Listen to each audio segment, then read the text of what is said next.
Luna opened the ornate doors to Celestia's room. She looked around the room to gather her surroundings. In the center stood a velvet bed with plushy pillows and blankets suffocating the mattress. A hearth for a fire lied on the left side of the room, empty of any flames at the moment. Bookcases lined the walls from top to bottom. They were filled with encyclopedias, scrolls, and tomes of every kind. She checked them for the one case that her sister kept the games. She found the source of her objective, and pulled a green box with the Halo Reach title on it. She examined the outside, intrigued about the detailed mini-portrait of 5 ponies, or what she assumed to be ponies, on the front. They seemed to be walking away from the lands behind them. She couldn't see what it looked like, so she focused her attention on the characters themselves. The center was obviously their leader. He was in front of all the other ponies and had the dignified look of a captain. All the others were looking around, wary of any signs of danger that could threaten their security. They were clearly soldiers, the way they were heavily armored and pointed all clues towards that conclusion. The only mystery about the picture was the objects in their hooves. She couldn't put her hoof on it, but she felt like she'd seen them before, especially the smaller one of the items in the crimson-armored or cyan-armored pony's hoof. After several moments of memory searching, she remembered a long time ago, before her banishment, of the utility griffins used as weapons. Flintlocks, they called it. Handheld cannons meant for anybody with fingers, and the capabilities of eliminating a manticore with only a couple shots. Her sister clearly saw them as a threat, and immediately set a rule to have all the royal guards to have an actual projectile shield around them. Either the protection would have to be provided by themselves, or by another unicorn. After many tense years between Equestria and the Griffin nation, Griffonia, the Griffins agreed to stop the production of weapons. Luna assumed that the ponies today have learned about this. What she couldn't put her hoof on is how these weapon designs came to be. She made a note to herself to ask Celestia if flintlocks were being made again. Despite the fact that they were extremely dangerous, they were certainly more powerful than the standard swords and spears the guards still use today. She pushed the thoughts out of her head. She was here to have fun, not to focus on the well-being of the nation's security. She opened the box and took out the disc. It was very thin and had a hole in the middle. Luna couldn't wrap her head around the idea that a game could be contained in such a small thing, but she didn't want to question her sister's knowledge of video gaming. She looked around the plasma television her sister kept in one corner of the room. Tia told her that she kept a certain black box which is needed to play the game. After a few minutes of searching, she found the box and dragged it out to get a better look at it. It was sleek, black, and had grills on its sides. A shiny, concave circle was on the front part of the box, and a bundle of cables stuck out from the back. She pressed the shiny circle to turn the device on, and like her sister told her, the box hummed with magical energy. Luna could sense electricity circulating throughout the box as well. Celestia told her that a combination of magic and science had created the wondrous tech, the X-Buck 360. She turned on the TV as well to see how the screen had changed. She was greeted with a large number of options and menus. The screen was literally filled with them. This must be the dashboard Celestia was talking about, Celestia thought. Luna didn't stop there, however.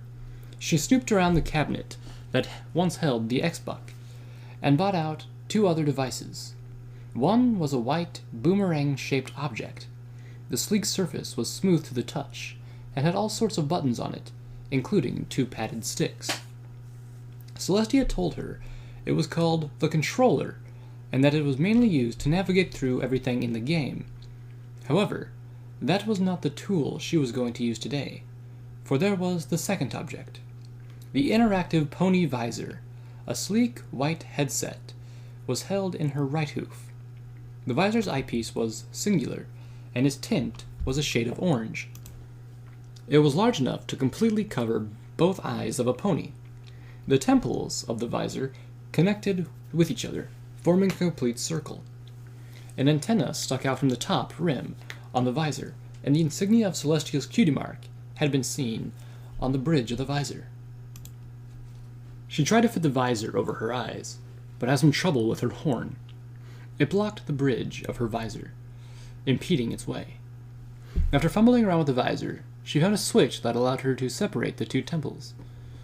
After placing the visor around over her eyes, and reconnecting the temples, she felt around for some sort of on button. After feeling around the right side of the visor, she felt a bump. She pressed it, and immediately a bright light was forming in front of her, or rather, in front of her eyes. She blinked as the radiance temporarily blinded her. When she opened her eyes, her lungs were filled with air as she gasped in awe. She found herself floating in a massive, gradient green space.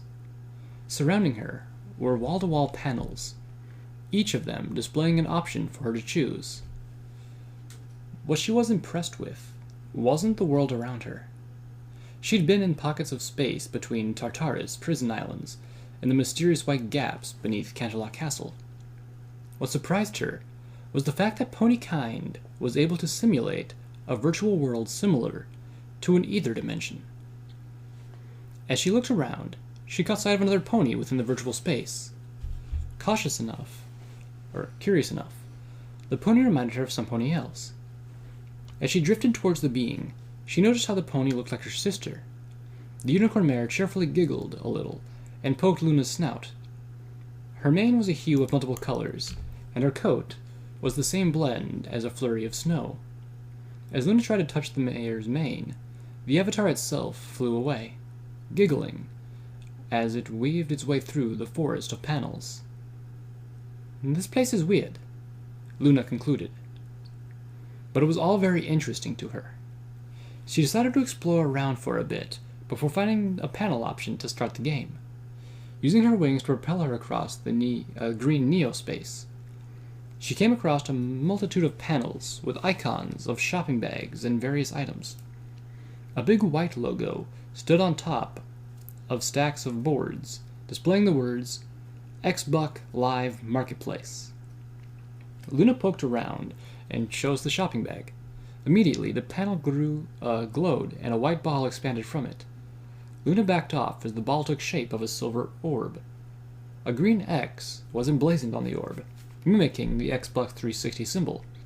The orb continued to glow as it fired off numerous panels from its depths. A string of neon light connected each option to the orb itself. Luna looked around and saw that every other option available before had disappeared.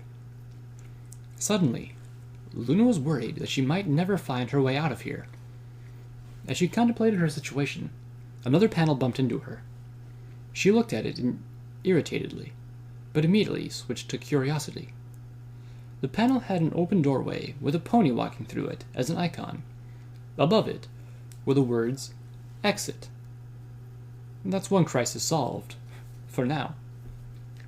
Luna's mind wandered as she thought about what happened to that mare she met earlier. As she turned around, the Night Princess yelped as the said mare appeared in front of her. The mare giggled a little and hoof-bumped Luna's nose again. She then gestured to Luna's hooves, and then pointed to her own nose. Luna didn't know what the mare was trying to do, but the motion was simple enough. Luna prodded the mare's nose, and a bunch of panels popped up behind the unicorn. The mare performed a happy flip in the air. She seemed pleased. As the little pony flew around Luna, the princess peered at the options the mare seemingly gave. A profile of Celestia was displayed to her. A picture of Tia, her short biography, her likes and dislikes of all sorts, a basic stack of information about the mare. Anything that wasn't confidential about her sister could be found here. Suddenly, the mysterious mare made sense to her. The mare was Celestia herself, or, at least, the very small artificial extension of the sun goddess. The mare certainly did act childish, like Tia was back when the two goddesses were both little fillies. Luna looked at the profile again, and saw a display of a name. Sunny skies galore. Luna suspected that Celestia went by this persona to avoid unnecessary and awkward conversations with other ponies. It was also certainly a fitting name for Celestia. She looked at the avatar of Celestia again. She was looking very expectantly at her. Sunny skies, is that your name? Luna asked. The mare blissfully nodded and did another happy flip. Luna gave a grin of her own as Sunny skies dancing in the space around her. She wondered if she could have an avatar of her own like Sunny skies. She doubted that. Luna admitted to herself that she wasn't exactly the most gleeful of most ponies. Her avatar would certainly be more serious than her sister's, and definitely the color of blue. Sunny skies flew around the space and grabbed a few other panels. The gleeful unicorn brought them back. They were the gateways to other realms of the dashboard, all for the Moon Princess to take her pick. She was tempted to discover some more, but she waited long enough. She chose the option to play a game. The world around her dimmed until Luna could see through the visor again. It was like looking at two worlds phasing through each other.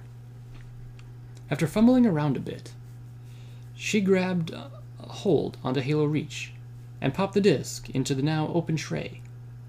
She closed the tray and waited as the dashboard world materialized around her again. The panel that allowed her to open the tray changed appearance, and the team of soldiers popped up again as its cover. Sunny skies tapped the panel, barely containing her enthusiasm. Luna smiled with and tapped the panel along with her. As soon as her hoof made contact, the space of the dashboard slowly faded around into darkness.